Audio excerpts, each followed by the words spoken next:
Can the dead really speak? When King Saul broke his own laws and sought out a forbidden witch, he unleashed a prophecy so terrifying that it sealed his fate. Join us for the eerie tale of the Witch of Endor. In the beginning, Saul feared for his people. He feared for his kingdom. Desperate, Saul sought guidance from God, but his prayers went unanswered. Silence met his pleas. He felt alone, abandoned.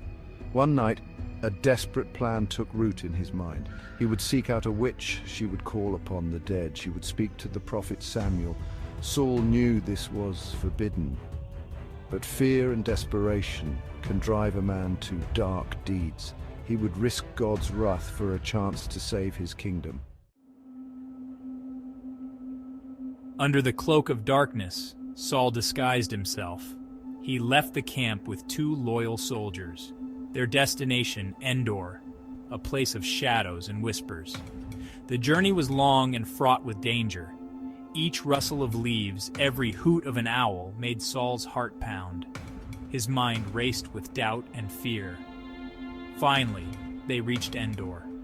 The village was shrouded in mist, silent and foreboding.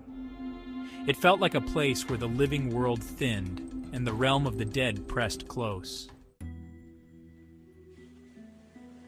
They found the witch's dwelling, a small crooked hut. Smoke seeped from its thatched roof. The air around it felt heavy, oppressive. Inside, a hunched figure stirred the embers of a fire. Her eyes, deep-set and piercing, regarded Saul with suspicion. He pleaded with her to call up Samuel. The witch hesitated.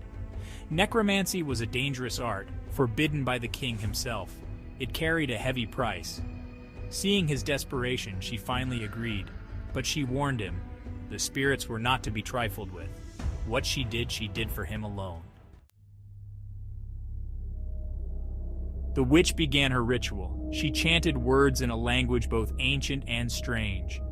Her voice echoed in the small hut, a sound both mesmerizing and terrifying. The air grew thick and cold. The fire sputtered and hissed. Shadows danced on the walls, twisting and turning as the witch's incantations filled the air. Saul watched, his heart pounding in his chest. He felt a growing sense of dread. What had he done? What forces had he unleashed? Then, a silence. The chanting stopped. The air crackled with unseen energy. The witch stared at the space before her, her eyes wide with fear. From the ground, a figure began to rise. It emerged slowly, like smoke taking form. It was the specter of an old man, tall and imposing, wrapped in a white shroud. Saul recognized him instantly. It was Samuel. The prophet, even in death, had an air of authority. His eyes, though, were filled with sorrow and reproach. Fear gripped Saul. He fell to the ground and hid his face. He had sought answers, but now, facing the ghost of Samuel, he was filled with terror and regret. Let the story be a warning against the dangers of divination, and remind us of the consequences that lead us further from the truth. Trust in God's wisdom, even in silence.